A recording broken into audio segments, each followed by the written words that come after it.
So the interdependence problem is one constraint, and we've tried to solve it by bringing in lots of little firms, or having lots of little firms, each of which produces one of the myriad of parts we need for the system as a whole to work. Have we solved our problem? We've solved one problem of interdependence, but we've got ourselves out of the frying pan into the fire. We've got another problem.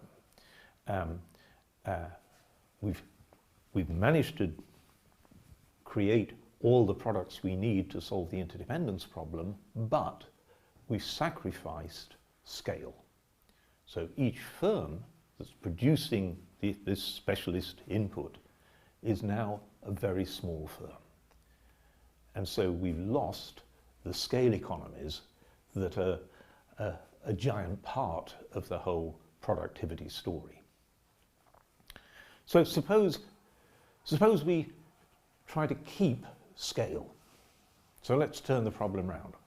What we do is we bring into a country like South Sudan one big factory.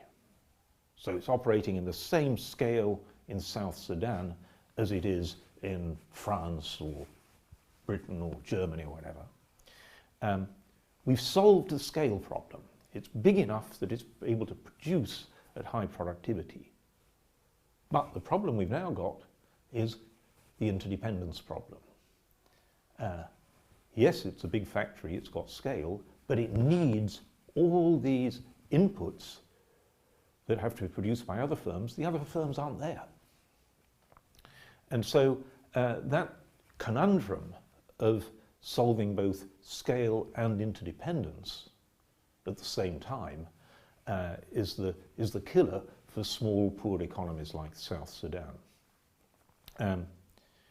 As it happens, South Sudan does have one big factory, and it's a beer factory, a brewery.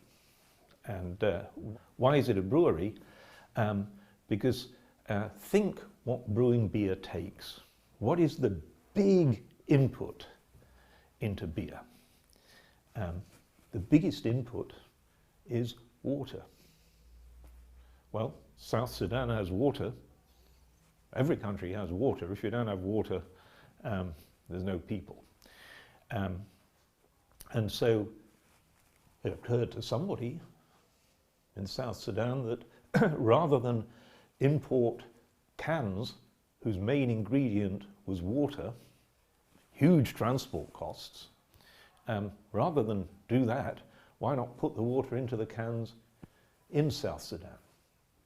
Now obviously you need to do something to the water. That's the brewing part. For that you need some grain. But it was much cheaper to import the grain and use local water rather than make everything abroad and import the cans, which were basically water plus. So South Sudan has got a large-scale factory brewing beer. Is that factory producing inputs which open up other activities in South Sudan?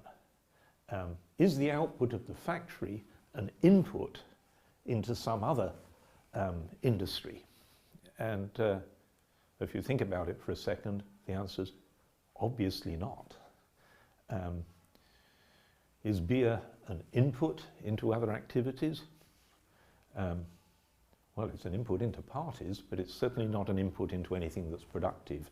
In fact, if you use it as an input into anything that's productive, the contribution is negative. Right? You don't want a workforce that is drunk or hungover. So, has the brewery opened up new feasible industrialization? Not really. And that is the problem with scale and interdependence. If you're a small isolated economy, you cannot do both at once.